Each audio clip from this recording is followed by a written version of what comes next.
morning and welcome to Cover 2 Cook. Merry Christmas, Christmas Eve as we're recording.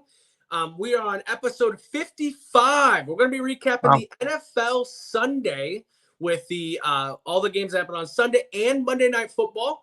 We're also going to talk about how we did with our bets, also what's upcoming. We have 2 Christmas Day games. Day after Christmas, we have the Thursday Night Football. So we're going to have a lot to get in, so let's buckle up. But before I get too far, let me bring on my co-host, Mr. Tim Cook. How you doing? I'm doing good. We had some pretty good games, some really good games. The must-watch one, the Eagles and Commanders, was really good. Went down to the end. But then we finished with I don't know how many people stayed up to watch that Monday night game, but boy, that was a yawner. Yeah, if you're a Packers fan, you might have loved it. Yeah. But if you're not a Packers fan, that was a boring game. A lot of us turned it off. Let's get started right with that first game, that must-watch, the Eagles versus Commanders. Jalen Hurts goes down, obviously, in the first quarter with the concussion, which it was so funny because he comes over to the ref, he hands him the ball and gives him a thumbs up, like, yeah, I'm concussed. Yeah, so I'm done. And then it kept him in it. Kenny Pickett comes in. It looks like it's not going to be anything bad. Saquon has a huge run. Jane Daniel has 2 interceptions. There's multiple fumbles, 5 turnovers altogether. But it comes down to that last drive. Jane Daniels throws a dart in the middle of the field, scores the game-winning touchdown. What did you think about this game? Yeah, I thought it looked like to me at the beginning that Philadelphia was going to run away with this game. Yeah. Barkley had 109 yards in the first quarter. Wow. I mean, he was just tearing up. I mean, he had a couple great runs. And, you said the Pickett came in. He throws an interception right off the bat. You see why he's a backup, because he's not very good. He's not very good. And that team did not play as good after Hurts went down. I think if Hurts wouldn't have looked at the referee and maybe just kept his head down instead of staring him right in the eyes, because the referee knew right then and there. But, yeah, you're done. Go sit down for a little bit because you are concussed. And it just – and then the Commanders, they have 2 fumbles. Robinson, they had 4 turnovers in this game and still won. I mean, that sounds like Jared Goff when he played with 5 interceptions. I mean – but then it just seemed like the Eagles let them, like they always do. They let them keep playing. And I tell you what, that Daniels, he might be back down in the conversation of Rookie of the Year. I think he actually solidified it. I think it was that was the stamp to put him the Rookie of the Year, because it was. I mean, Bo Nix hasn't had that game. Bo Nix has had great games, but he hasn't had that game where you're like, you need to win, and they won, and the way they won was by his back. Yeah, I definitely agree. And then LA kicks a field goal, made it 33-28. Daniels to Crowder, that second touchdown and the 2-point conversion.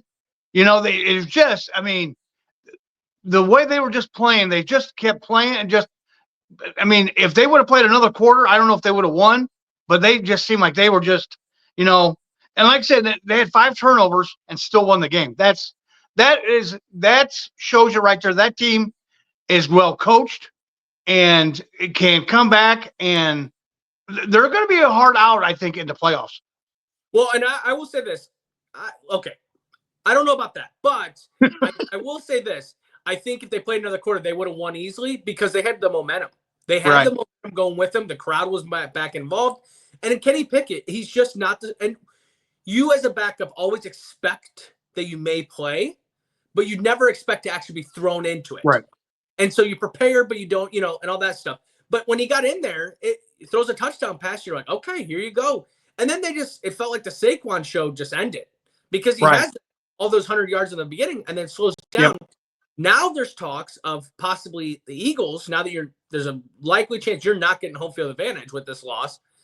What about losing that last game against the Giants? Sitting your people. Yeah. And if the Giants win, they could go from 1 or 2 draft pick down to 7. Right. Means they don't get their future quarterback. I saw Adam Schefter do this little, there might be a little checkers in this whole situation now. I just think with the Eagles, the defense had played so good all year, as of lately. And then at the end right there, that game, they just couldn't stop anything. Jane Daniels threw whatever he wanted or whatever he needed. Right. And also, too, that one pass that he threw, I think it was to Crowder. Might not be Crowder. It was one of I can't say it begins with a Z. He's wide open down the sideline. That's like, and then he just makes a couple jukes and he's in the end zone. It's like, what are you guys doing? But here's another deal too. They didn't help Pickett out at all at the end. Devontae Smith had a wide open shot down through the middle, and he drops it. I mean, he never drops it. He catches that ball. It looked like to me he could, and I had him on my fantasy. He could have ran for a while. The game's over then. There is no way they come back. So I mean, they didn't help that by dropping that pass. That hurt him, and that gave him the ball back to Washington, and they went right down, scored the 2-point conversion, and the game was pretty much over. Yeah, I totally agree. That was a bad one. I mean, bad drop. Yeah. I'd say, but I will say, I if you're an Eagles fan, I wouldn't be too worried because as long as you're going to get Jalen Hurts back, I mean, I haven't thing of the. I haven't either. So I would imagine he's coming back. I think it would be a bigger story if he wasn't, but this did unfortunately just kind of take you out of the whole home field advantage because the Vikings won, the Lions won. We'll talk about that. Let's move on to the Lions versus Bears. Freezing cold take by Anthony on that one. Thinking the Bears might upset them. Yeah, the Lions just toyed with them. What do you think about this game? Yeah, I mean, they just came out and just smacked them right in the mouth. Gibbs, their run defense for the Bears is terrible. Gibbs has had all day to run. I mean, he had a rushing touchdown and made it 10-0. Goff to Williams, that big long bomb after he just got his ass chewed for, I think it was I think threw the ball to the defender last game and got an unsportsmanlike penalty. And you can see over there, this is the different culture between the Bears and the Lions. The coach Campbell came over there, said, "Hey, you will not do that. If you continue to keep doing that, you're going to sit next to me." And what does he do? He pulls him right back out there, and Goff throws him a bomb to him for an 80-yard touchdown. And everything was good.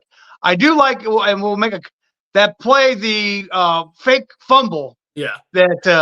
And they interviewed Goff at the end of the game, and Goff's like, they want me to actually fumble the ball. And he says, "Do you feel comfortable with that?" And he goes, "No, we are not going to do that. We'll do it all the way up to that part." He says, "I'll act like I fall down and have Gibbs roll around." But that was just an awesome play. Laporta right in the end zone for a touchdown.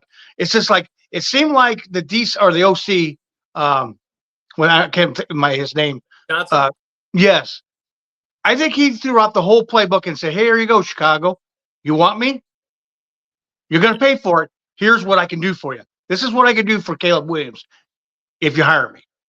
Yeah, I felt like it was, so they flashed back that like Green Bay did this and actually fumbled it, and it was a whole play. Right. And that's what, so they were like, the Lions must have took motivation from that or took that game play.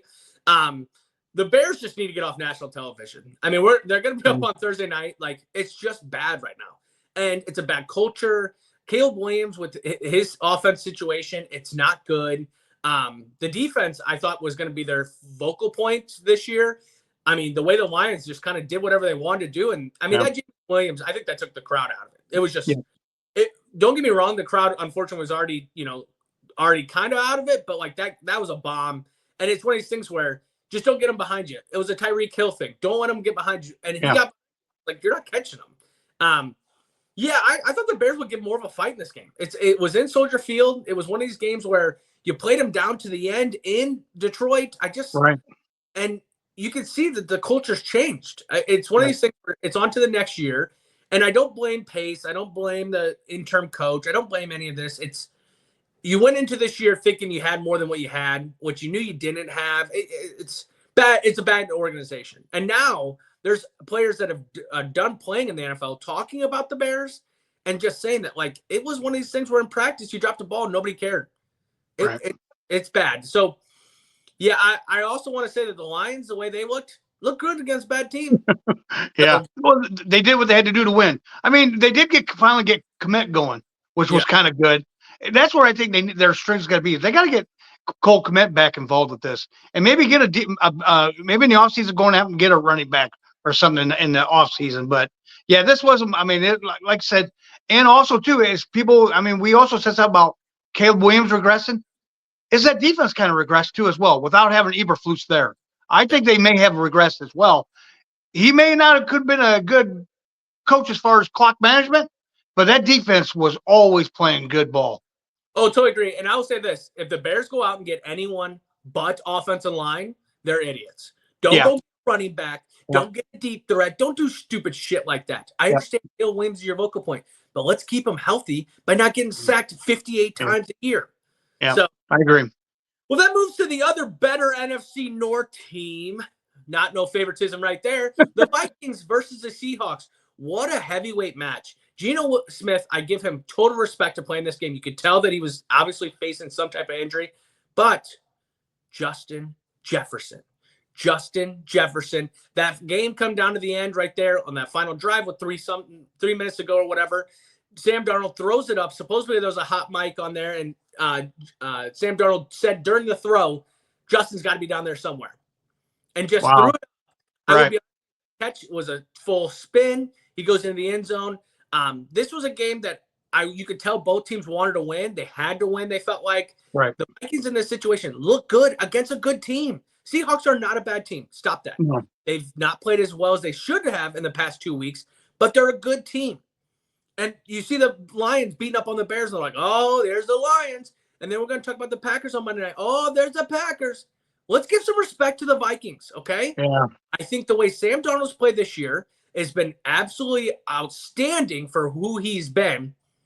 But you have the best, I'm going to say it, not favoritism, the best wide receiver corps in the whole NFL. Justin Jefferson, you got Addison. You got Hockenson. You got Aaron Jones out of the backfield. You got all this. You have the offense going the way it is. And oh, wait, that defense and their celebrations are just top of the line. But what do you think about this game? Yeah, I mean, that defense started stepping up in the second half. Van Ginkel had a sack, but and they just kept right in it. And Smith is still doing Geno Smith stuff where he's throwing interceptions at the wrong time. They're driving and he'll throw an interception or take a sack. It's just that, and that pass, like you said, to Jefferson he stepped up in the pocket, threw a dime right to Jefferson, and that should be your main focal point, is getting Jefferson going early and often. You've got to. I think every damn podcast I start off with throw the ball to Justin Jefferson. Yeah. He's a stud. He's the number one. You just got to get him going. I mean, and keep the running. With Aaron Jones. You got to offset it somehow. So I mean, it was a really good game. But their defense is still good. It's not what they were doing at the beginning of the year, but it's still, when they need to make a play, they make a play. Yeah, and maybe it's just because of who I am, but I will tell you right now, the Vikings remind me of Notre Dame. And what I mean by that is they have the weapons to do offensively what they want when they need to, but their defense will always step up when it's time to step up. I mean, that interception at the end, I don't blame that on Geno, actually. I blame that on DK Metcalf. He went the wrong way. He went inside instead of going outside. Geno throws the ball outside. Boom, it's picked. I don't blame that. That's just who's reading what in a situation. But I'll tell you right now, the defense, when it needs to step up, it clamps down. It gets set. It does what it needs to do to win that game. But I want to bring this up one last time. Their celebrations are absolutely amazing. They've done Camp Rock now after this past week, which was right. They've done the White Chicks. They've done a couple other ones that's just been absolutely hilarious. I've heard that they meet and practice it but you know what that tells me? That defense expects to make plays every game. Right. So and going into this, seeing Jordan Love playing the way he is and Jared Goff playing the way he is, the Vikings will have their, the tale of this next 2 games with Green Bay and the Lions. But if the Vikings win these games, when are we going to start respecting that they actually might be a great playoff team coming into this? So I think, Anthony, the only way they're going to get a respect is if they got to win more than just one game. They may have to get to the NFC Championship for them to get any respect. You got to win at least one game to say something. If you get blown out in the playoffs like you did against the Giants, same old Vikings. I think that's why they're not getting enough respect, is because when it comes playoff time, they don't perform. They kind of shit the bed. And I think your respect starts before the playoffs. You got to win these 2 games. Yeah. Oh, yeah. Definitely. And I mean, honestly, if you're going to drop one against the Packers, whatever. But like the Lions, you got to win that game. And you had them on the ropes when you played them the first time in Minnesota. But now beat them in Detroit. And I think they have a chance with that defense being hurt up. There's no way you can cover all of those options. Now, can the defense of the Vikings shut down or slow down, not shut down, but slow down the offense of the Lions? We'll see about that. Yeah, that's going to be tough. And then moving on to the other games too, We had the Falcons beat the Giants 34-7. We had the Bengals beat the Browns 24-6. The Colts win barely, even though they had this huge lead against the Titans 38-30. The Rams beat the Jets 19-9. The Panthers beat the Cardinals 36-30. The Bills beat the Patriots 24-21. The Raiders beat the Jaguars 19-14. Dolphins win 29-17. Cowboys, like they actually care now, 26-24 against the Bucks. And then Green Bay just absolutely embarrassed the Saints 34-0 on Monday Night Football. What else brought up this weekend? Jonathan Taylor going off for 218 and 3 touchdowns. The Colts were up 30-7 one time. They ended up winning 38-30. The Jane Daniels had 5 touchdowns and 2 interceptions. The one I really liked was the Raiders. They came from behind and won this week 19-14. And now instead of picking first in the draft, they're picking 6th. So they asked the coach, Antonio Pierce, what do you think about that win that you guys had? He goes, now that drops you down to the 6th pick. He said, why don't you ask my GM, Tom Telesco, how that works out for him?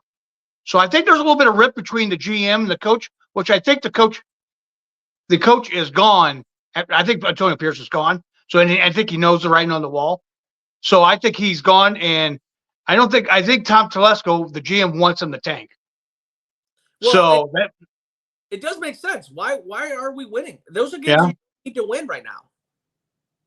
So that was I thought that was kind of an interesting. Burrow went off for 252, and Buffalo, wow, get down 14-0, 24 unanswered, and they end up winning. With and watch out for that one because Allen was on the sideline flexing his right hand. I don't know if there's an injury there. He's starting to take some lumps now. With him, all this running he's doing, he's starting to take some lumps, and that could make a difference in the playoffs. Yeah, and I definitely think, and then the other games too, like Packers. I mean, just dominate the Saints. Obviously, the Saints nobody, and you saw it last night. But obviously, everyone's like, "Oh man, these Packers look good." Look, it's good to beat up on a bad team, just like the Lions did. I also think of the other game that kind of brought me attention is the Panthers and Cardinals. I mean, Cardinals, you got to win. You got to win this game. Trey McBride gets 3 targets in this game. I think he's your best option this year. Marvin Harrison's still growing up, but like, it's one of these things where it was like, and there's a hot mic on that one when Trey McBride's leaving the game. He said soft as hell, and like he's just, and I think everyone's assuming he's talking about Kyler Murray because Kyler Murray shit the bed there. I mean, and finally, the other one too is the Jets. I mean, I know that it's been a year of bad times, but gee, many criminy, that was bad. I mean, just when you feel like you had every option to kind of come back and make this a game, they just shit the bed. So, I mean, the Rams, they win this game, but I know you're gonna be like, oh, watch out for those Rams. The Rams did not play that game good. They did not. No, they didn't. No. So I still think they're very inconsistent, and you can't be inconsistent in the playoffs because any team can beat you there. But I think too now with the Buccaneers losing, now they're right back in. Now the way Penix was dishing the ball around Sunday. Now you don't know whether if Tampa's going to be in the playoffs right now, and that's they had to win against Dallas, and they just shit that. I mean that Dallas defense, and now they're talking about maybe bringing McCarthy back next year. It's just like, oh no, I don't think that's what you guys want to do. But that's the thing. They played good in these last couple of games, and now everyone's on high hopes. Yeah. Where was you at the first 10 games of the year? So how did you do betting this weekend? I was 2-1. I had the Bengals getting the 7 points.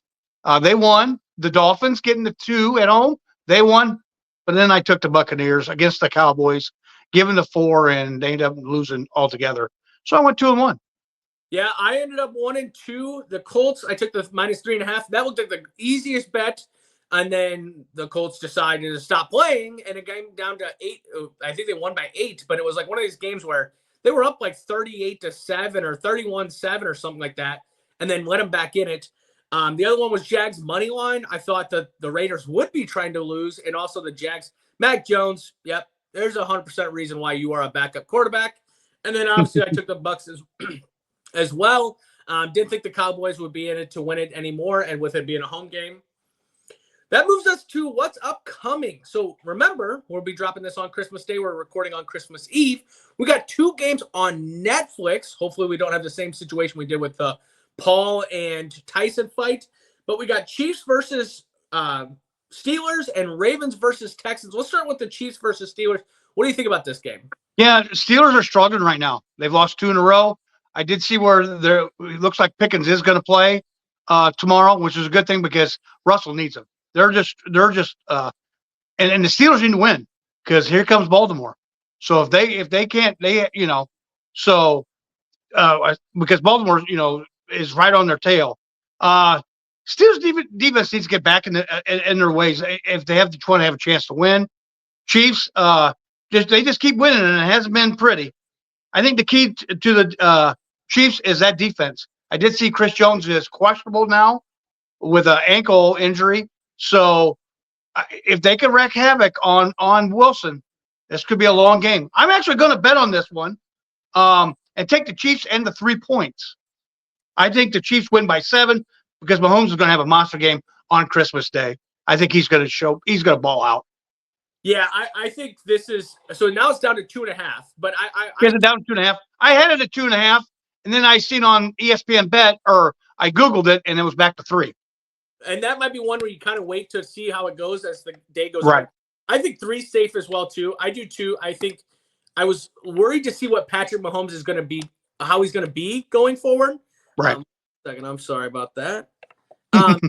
See, I wanted to see how he's going to react with his ankle injury, but it's obvious that his ankle injury's been fine with this. And I will say this, too. I thought the Steelers, or the way the Chiefs played this last game, was actually one complete offense. It's really the first time that this offense actually looked productive throughout the year. I think the Steelers are going the wrong way right now. I do too. The opposite way of what the Chiefs are. I like that one. I don't know if I'll bet it. I'll probably wait till the Saturdays and Sundays. But I do think you're going to see a Patrick Mahomes on Christmas Day. He's going to make everyone entertained with that game. Most definitely. That moves us to Ravens versus Texans. We're talking about 2 teams going in the opposite directions. Obviously, Texans lose last week on – now, I don't know if you're catching this, but these actually teams played on Saturday. Right. Now they played back on Christmas, which is kind of a short week, but at the same time, they played a day earlier. They're playing Wednesday now. Texans obviously losing Tank Dell to that knee injury. It sounds like he had surgery. He tore multiple ligaments, plus dislocated the kneecap. Huge injury. CJ Stroud obviously looked very involved in that one. I think this Ravens defense is going to chew up the Texans. I think the way the Texans offense now losing another wide receiver is not ready for this situation. Also, at the same time, the Texans can stop the passing game, but can they stop the run? And now we're getting Henry. Those wheels are moving. Huge game last week. Can he go as well? I think the Ravens in this one handle it pretty well. But what do you think about this game? Yeah, I mean, here's the deal. Can Houston's defense slow down that Baltimore offense? They are just clicking right now. I mean, they clicked against a very good Steeler defense. And the Baltimore has scored 35 and 34 points in the last 2 games. They are clicking these last 2 games. Houston's offensive line has got to get him Stroud more time. They pressured him in a lot of throws that he couldn't handle. I think as soon as that Dell went down, he was done. I mean, you could just tell that he might as well have been sitting on the sideline. I think this could be a high-scoring game. I think it really does. I think Baltimore has to win so they can keep up with Pittsburgh. So this is really going to be – they're going to be kind of watching, to see how well the Steelers did and game. They probably won't game plan like that, but you're going to have to – they'll be kind of watching to see how that game went. So, we'll definitely agree. And I mean, they got to win no matter what, right? So even if the Steelers lose, the Ravens got to win to keep that momentum going. I just think the way the Ravens have been playing recently, it looks like they're playoff ready. Now remember, if the Chiefs win, they lock the number 1 seed because the Bills can't catch back up to them. So you got to think the Chiefs are still in it to win it too, because home field advantage in the playoffs is going to be a huge thing. Definitely with the Chiefs and how they've done these playoff runs, they always want to have that home field advantage. So looking at this game, the Texans as well, everyone was about the coach, D'Amico Ryans or whatever. Everyone loved him. I just think recently, I don't know if it isn't hitting anymore or the message has been lost, but it feels like this team kind of quits a little bit early on these games as well. So I just think the way the Ravens are playing, they'll come in, they'll handle this one. The point spread's 5.5 right now. I don't want to touch it because as much as I think the Ravens should win by that much, it is still a lot of points to give on a Christmas day, right? Like a game Right. that's in typical. Well, and it's a really short week too. Yeah, for both. I mean, it's really short.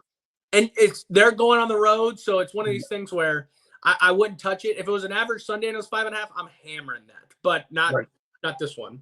I also did see that Houston picked up Deontay Johnson today and put him on their practice squad, or they picked him up today off Baltimore. So I don't think he'll be ready for tomorrow, but going forward, that's another weapon. They need some more weapons because it can't be just Nico Collins and Mixon. You got to get somebody else involved. I mean, they've got that Minchie, but that's about it. I mean, they've got to get some other people involved with this.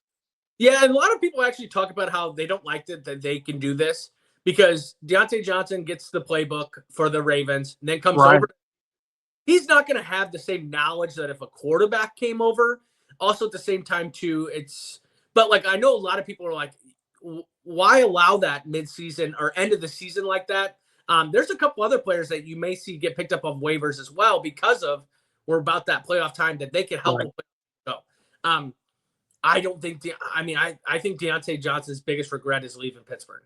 I think and honestly, now that they have Russell Wilson, I think it's even a bigger regret because he just hasn't done what you think he was going to do with other teams. Well, he got into Harbaugh's doghouse and he couldn't get out of it. Yeah, I mean he was a healthy scratch, so right then and there that's not good. And they just probably said, you know what, it's not going to work for you here. If you want to move on, we'll release you. Yeah, well, that moves us to Thursday Night Football. We have the Seattle Seahawks versus Chicago Bears. I made that comment earlier. Chicago, not getting any better. You're going to be on a standalone game in this one. I am actually betting this game. I was going to hold off on that and wait till Sunday. Seahawks, they got to win. Got to win. And they're a good team. It's not bad plays and stuff like that. If Geno Smith kind of like maybe came out of the game against the Vikings, I would not bet this game. I think Geno Smith gives them a little bit more days to kind of recover. Bears on the other side, you're home again. You got to win this game. You got to find a way to win. You're going to have the elements into this game because of not being in a dome and stuff. Find a way to win this game. I just don't see they do it. What do you think about this game? Yeah, this is Seattle's coming in with 8-7 record. Need to win to keep up with the Rams. While the Bears, they're just ready to go home. They've won 4 games this year. Seahawks slow down. Caleb has been throwing the ball relatively decent in the last games. He threw for 334 and 2 touchdowns against the Detroit Lions team. For Seattle, they got to get the running attack going. They have got to get Charbonnet and Kenneth Walker going, because that Bears run defense is terrible. And I can see those two going off Thursday night because that run defense is terrible. Also, Geno's got to cut down on the turnovers, man. Yeah. He's got to stop throwing them bad interceptions in the end zone and just taking sacks. I mean, they've got to play better if they want to win and make a run at the Rams. Well, and I'm wondering if Charbonnet is even going to play. And what I mean by that is against the Vikings, he was only in there like 3 plays. They were playing the third string with Kenneth Walker. So I don't know if his injury it's an oblique injury. So I don't know if his is a little bit more, and it's a short week. So I would see it more of a heavy Kenneth Walker game. And then maybe Charbonnet gets a little pull into it as well. You say that Walker did come out of the game Sunday with that ankle. I think he re-aggravated that ankle. Yeah. So I don't know. I think right now he's questionable for Thursday night. I saw last that I saw he was healthy because I did see. I have him on fantasy. I did lose this week, so now I'm playing for Thursday. Right. But I did see that he's back to healthy. I thought he came back in after because I know he limped on. Right. And then he came back in. And that's not what you need going into this whole run playoffs is injuries at key plays. The other thing too is the Seahawks. DK Metcalf has to be your vocal point. I mean, Jackson Smith is getting so many plays because everyone's focusing on DK. Well, that's going to change when it comes a little bit at the end of this year playoff time because DK hasn't done anything all year. No. So I think you got to get him more involved. He's just too good to not be there. I wonder if there is a little bit of something with this. I mean, I know we talked about Jalen Hurts and AJ Brown, but is there a little something up with this, a Geno and him kind of going on? Because he doesn't, it just feels like he looks his way. And if he's, goes another way. Like, yeah, and he scored a touchdown against Minnesota. That's the first time he scored in 2 months a touchdown. That's I mean, he's your star receiver. You got to get him go. I think he's your number 2 now. I think JSN is taking over the number 1 spot. Oh, he's just that much quicker, and he comes out of the slot. He can get him the ball not really down the field, but in the middle of the field, and then JSN can just fucking turn on the boosters. Yeah, no, definitely. Watch your language. No, I'm just kidding. So yeah, and I'm actually taking this one. I'm taking Seahawks -3 in this one. I think the Seahawks have something to play for while the Bears don't. And I think the way that Caleb right now, and they're just trying to survive. It's not even like about winning a game. That defense got just tore up against, and it was the passing. Let's be real too. Jahmyr Gibbs had great runs, but it was more about the passing game. Yeah. But what does Seattle do really well? They throw the ball really well. You're going to get some picks. You're going to get some options. The only way the Bears stay in this is if that defense actually shows up to play and makes plays.